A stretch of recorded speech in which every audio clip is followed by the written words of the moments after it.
சிப்பாயின் ரகசிய அத்தியாயம் -6. திவ்யா தனது இரட்டையரின் விதி வெளிப்படுத்தப்பட்ட பிறகு புதிய அச்சுறுத்தல்களை சந்திப்பாளா? நகரம் இருளின் அடக்குமுறை போர்வைக்குள் ஓலமிடுகிறது. சைரன்கள் இப்போது அருகில் இருக்கும்போது மட்டுமே கேட்கின்றன. தொலைதூர அலறல்களாலும் கட்டுப்பாட்டற்ற குளோன்களின் குளிர்ச்சியான ஒலிகளாலும் மூழ்கடிக்கப்படுகின்றன. அர்ஜுன், தேவ், விக்ரம் மற்றும் திவ்யா ஆகியோர் அழிந்துபோன நெக்சஸ் பாயிண்ட் வழியாக ஒரு அவநம்பிக்கையான, கண்மூடித்தனமான தேடலில் உள்ளனர். அர்ஜுனின் தற்போதைய தினசரி சக்தி, அதாவது மேம்பட்ட செவிப்புலன், தலைவரின் அசைவுகளையும் மொபைல் கட்டுப்பாட்டு யூனிட்டின் இரைச்சலையும் துல்லியமாக கண்டறிய அவரை அனுமதிக்கிறது. இருண்ட, சிக்கலான தாழ்வாரங்கள் வழியாக அவர்களை வழிநடத்துகிறது. இருப்பினும், இந்த சக்தி ஒரு இருமுனை வாள். குழப்பத்தில் இருக்கும் நகரத்தின் இரைச்சல், பெருமளவில், அவரை மூழ்கடிக்க அச்சுறுத்துகிறது. அவரது இறக்கும் குளோன் இரட்டையர் குறித்த திவ்யாவின் வேண்டுகோள் காற்றில் கனமாக தொங்குகிறது. அர்ஜுன் ஒரு ஆழமான தார்மீக குழப்பத்தை எதிர்கொள்கிறார். அவரது இராணுவப் பயிற்சி, செயல்திறன் மற்றும் மூலோபாய முன்னுரிமையை உரைக்கிறது. தலைவரை நிறுத்துவது மிக முக்கியமானது. இருப்பினும், மனித இழப்பு, இந்த செயற்கை வாழ்க்கையின் வலி, அவருக்குள் ஆழமாக எதிரொலிக்கிறது. நீண்ட காலமாக புதைக்கப்பட்டதாக அவர் நினைத்த ஒரு அனுதாபத்தை தூண்டுகிறது. அவர் ஒரு விரைவான, வேதனையான முடிவை எடுக்கிறார். அவர்கள் அவளை அடைந்தால் இரட்டையரை நிலைநிறுத்த முயற்சிப்பார். ஆனால் அவர்களின் முதன்மை நோக்கம் தலைவராகவே உள்ளது. இந்த தருணம் அவரது வளர்ந்து வரும் அடையாளத்தை உறுதிப்படுத்துகிறது. அவர் ஒரு சிப்பாய்க்கு அப்பால் ஒரு சிக்கலான தார்மீக உணர்வைக் கொண்ட ஒருவராக மாறுகிறார். அவர்கள் இடிபாடுகளுக்குள் செல்லும் போது, அவர்கள் தனித்த குளோன் குழுக்களை எதிர்கொள்கிறார்கள். மத்திய கட்டுப்பாடு இல்லாமல், அவர்களின் செயல்கள் கணிக்க முடியாதவை. சிலர் இலக்கின்றி தடுமாறுகிறார்கள். மற்றவர்கள் குழப்பமான ஆக்கிரமிப்பில் தாக்குதல் நடத்துகிறார்கள். அர்ஜுனின் சக்திகள் மற்றும் போர் திறன்கள் அவற்றின் வரம்பிற்கு தள்ளப்படுகின்றன. அதே நேரத்தில் தேவ் தனது ஆர்வமுள்ள தந்திரோபாய மனதை நம்பி, சுற்றுச்சூழலை தனக்கு சாதகமாக பயன்படுத்துகிறார். விக்ரம், தனது பயம் இருந்த போதிலும், விலைமதிப்பற்றவராக நிரூபிக்கிறார். ஆய்வகத்தின் திட்டங்களை நினைவில் வைத்து, அவர்களை தங்கள் இலக்குக்கு நெருக்கமாக வழிநடத்தும் குறுக்கு வழிகளை கண்டுபிடிக்கிறார். அவர்கள் இறுதியாக கார்ப்பரேஷன் தலைவரை ஒரு துணை, நிலை தரவு பெட்டகத்தில் மடக்குகிறார்கள். தலைவர் மொபைல் கட்டுப்பாட்டு யூனிட்டில் ஆக்ரோஷமாக வேலை செய்கிறார். மற்ற குளோன் ஆய்வகங்களை மீண்டும் ஆன்லைனில் கொண்டு வர முயற்சிக்கிறார்.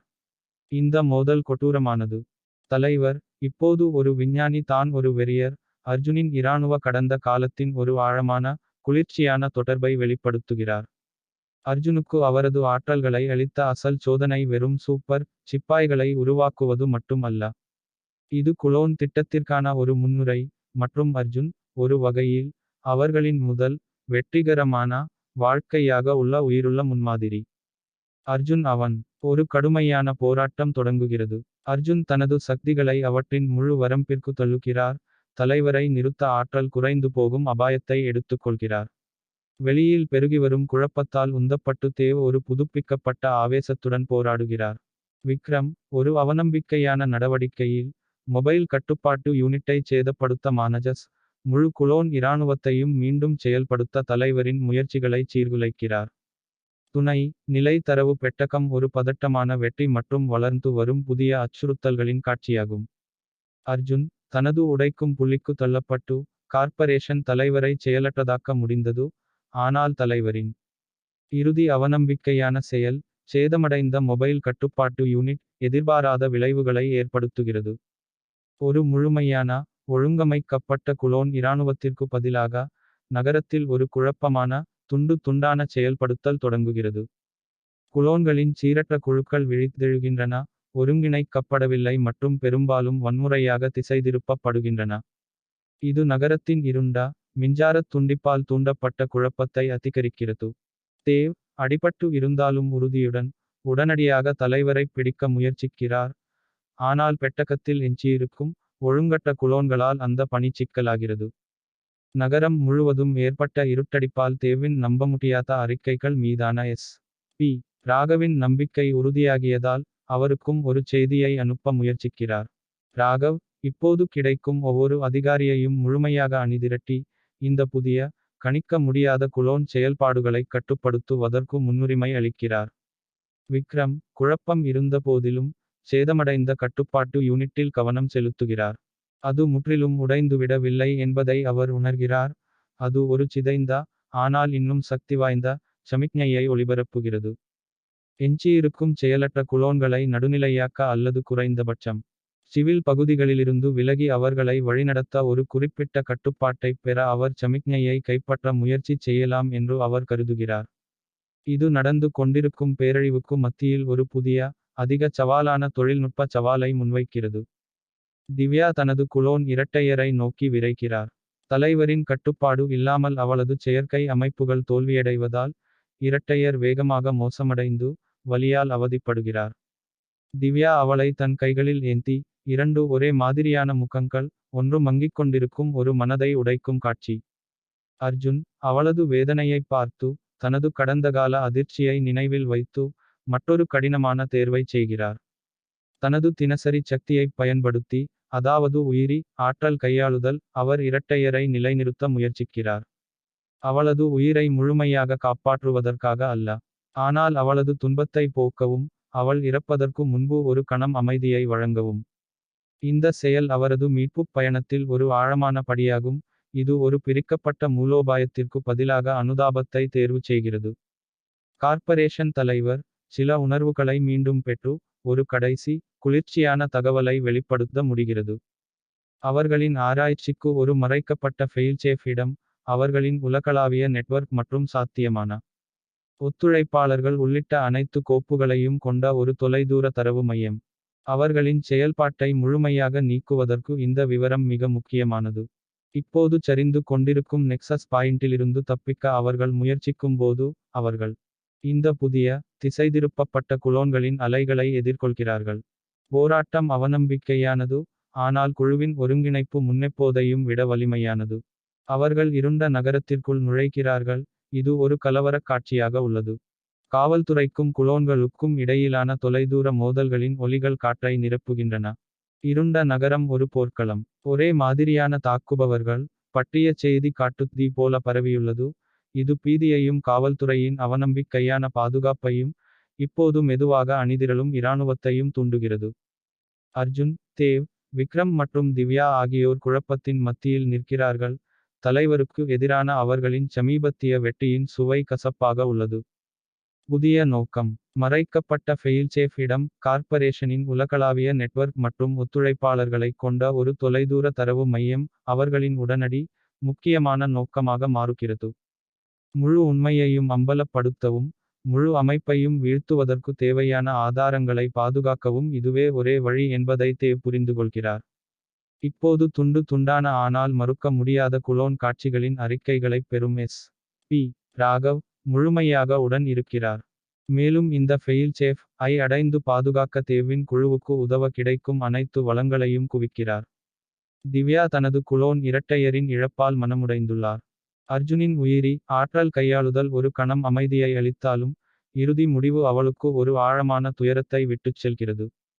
இது கார்ப்பரேஷனின் கொடூரத்தைப் பற்றிய ஒரு குளிர்ச்சியான புரிதலுடன் கலந்திருக்கிறது. இந்த தனிப்பட்ட இழப்பு, கார்ப்பரேஷனை முழுமையாக நீக்க குழுவுக்கு உதவ அவரது உறுதியை ஆழமாக்குகிறது. கார்ப்பரேஷனின் உள் அமைப்பு பற்றிய அவரது நெருங்கிய அறிவு மற்றும் அவரது புதுப்பிக்கப்பட்ட உறுதிப்பாடு, பலத்த பாதுகாப்பு கொண்ட தரவு மையத்திற்குள் செல்ல மிக முக்கியமானதாக நிரூபிக்கிறது. விக்ரம், ஆபத்துகள் இருந்த போதிலும், கவனம் செலுத்தி உறுதியாக இருக்கிறார். அவர் அமைப்பின் ஃபெர்வால்ஸை மீறி, முக்கியமான தரவைப் பதிவிறக்க ஆக்ரோஷமாக வேலை செய்கிறார்.